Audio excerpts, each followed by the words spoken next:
Now, it's taken a while, but finally some acknowledgement that the way Victoria Police treated anti-lockdown and vaccine mandate protesters during COVID was a violent use of excessive force. In the county court, Judge Liz Gaynor ruled police were the aggressors during an anti-lockdown protest in May 2021. And in her stinging judgment, the judge ruled that the arrests were unlawful, and she called the response from the police immediate and violent, saying, "I'm satisfied that police were the aggressors in the situation and they employed unjustified violence." Prue, there are now calls for the police to be perhaps investigated and charged. And I think we're going to hear a lot more about this because these cases are now finally before the courts and the evidence is being examined, including body cam footage.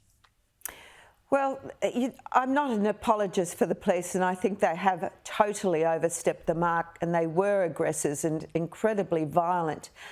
But we have to point the finger at Andrews, the Premier, because it's a psychological thing almost that he empowered them. He was ruling that state with an unreasonable iron hand. He was demanding measures that were absolutely an infringement on people's human rights.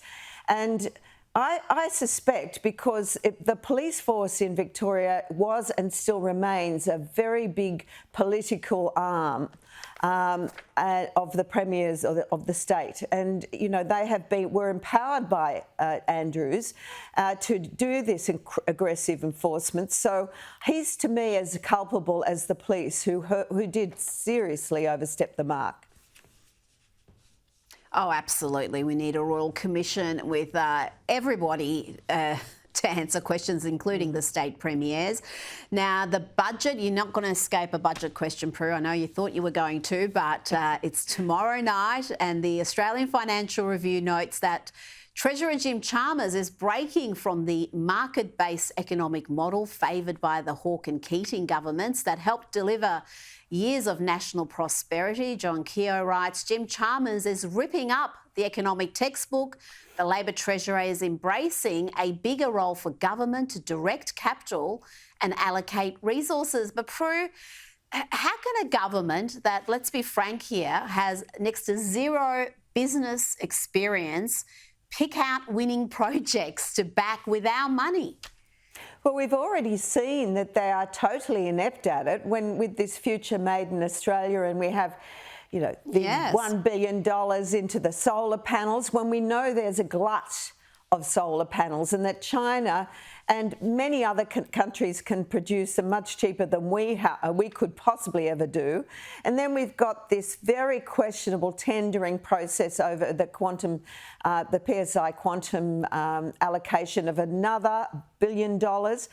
I mean, they're not demonstrating that they have any prowess at doing this. And as you say, I mean, Chalmers and co have never had any business experience. They don't understand market forces.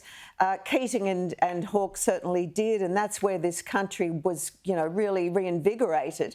And these fools, these arrogant fools who think that they are going to be able to pick the winners with our money, and with, of course, the union power of the super fund money, which, God help all these people who are in industry funds, because your money is going to be invested in loser businesses, and this country's going to go down the toilet.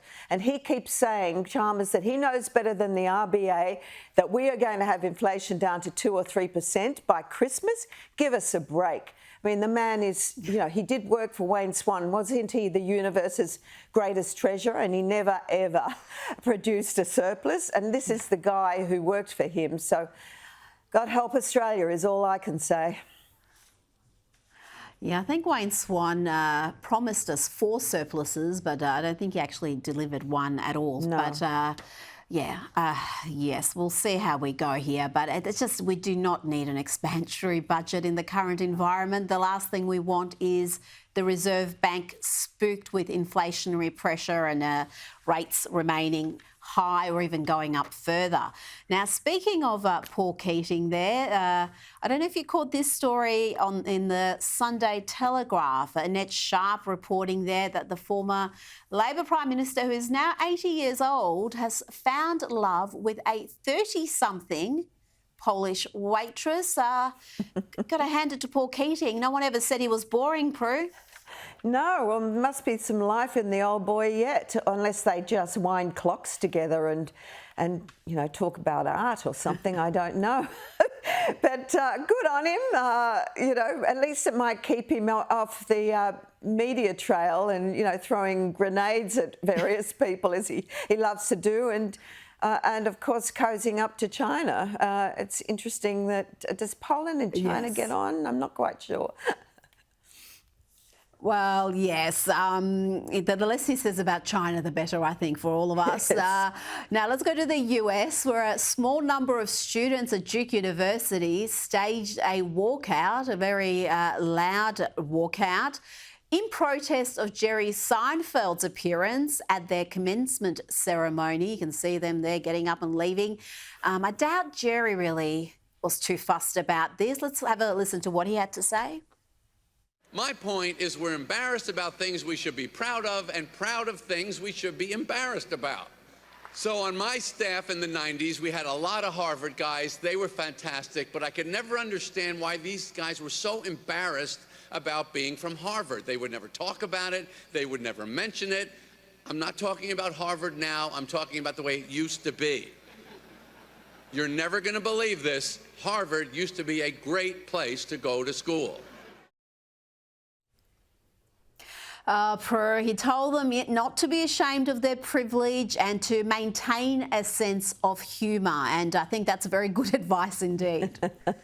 Well, definitely. But clearly they were humorless. And if they didn't, you know, really celebrate the fact that Jerry Seinfeld, who's one of the greatest comedians and, you know, I think social anthropologists we've seen, you know, I think it's pretty pathetic that they walked out. You know, just shows how juvenile and how dumb they really are.